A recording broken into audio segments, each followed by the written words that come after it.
মানুষের দেহের মধ্যে আসার অনুমতি কে দিয়েছে তোমাকে বলো? সঠিকভাবে আল্লাহ কি দিয়েছে? বৈধভাবে কি আসার কোনো অনুমতি আছে? বৈধভাবে নাই। ভালোভাবে বলো, বৈধভাবে বৈধভাবে নাই বলো না। কোরআন হাদিস কি মানুষের দেহের মধ্যে কোনো জিনকে আসার অনুমতি দিয়েছে? না, দেয়নি। সে কিন্তু একজন বেধর্মী। এটা আপনাকে জানার জন্য, বোঝার জন্য আমি বলছি, তার মুখ থেকে বলে দিয়েছি। আমি আবারও বলছি ইম্পর্টেন্ট কথা, কোরআন হাদিসের কি কোনো রকম কোনোভাবে আছে যে মানুষের দেহের মধ্যে জিন যাবে? যাবে না, অনুভব করে রাখতে পারবে।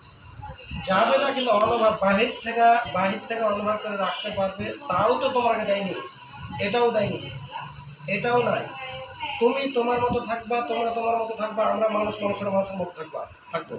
কিন্তু তোমরা যেটা করো এটা সমস্তই ইসলাম পরিপন্থী। কোরআন হাদিস কোনো মানুষের দেহতে আসার জন্য অনুমতি দেয়নি। এবং আরেকটা বলো, কোরআন হাদিস সঠিকভাবে বলবে না আজাব পাবা। কোরআন হাদিস কি বলেছে যে মানুষের দেহতে যাইয়া তোমরা মানুষের ট্রিটমেন্ট চিকিৎসা করো? এরকম কোনো বিধান আছে কোরআন হাদিসে?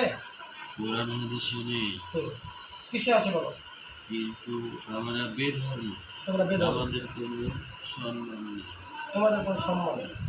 মানে তোমরা যে কাজটা করছো এটা কোরআন হাদিসের বাহিরে, তাই না? অর্থাৎ কোনো মুমিন জিন, কোনো মুসলমান জিন কি মানুষের দেহতে আসে? ভালো করে বলবে, মানুষের দেহতে আসার কিন্তু কোনো অনুমতি নাই। তাহলে মুসলমান কিভাবে আসবে? ভালো কাজ করে, তারা বাহির থেকে করে, ভিতরে এসে কি করে? হ্যাঁ, বাহির থেকে করে। আমরা তো নষ্ট, তোমরা তো নষ্ট, তার জন্য তোমরা খারাপ। হ্যাঁ বলো। আমরা তো খারাপ, আমরা তো বেধর্ম, আমাদের কোনো সম্মান নেই, আমাদেরকে লাথি মারা, তোমাদেরকে লাথি মারা হয়। আমাদের কোনো মান সম্মান নেই।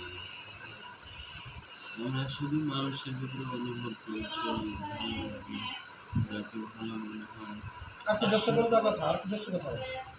মানুষের ভিতরে চলাফেরা করে কোনো মানুষ যেন ভালো থাকতে পারে, বা কোনো মানুষের খারাপ চাই না অবশ্য, তবে কিছু আমাদের কাজের জন্য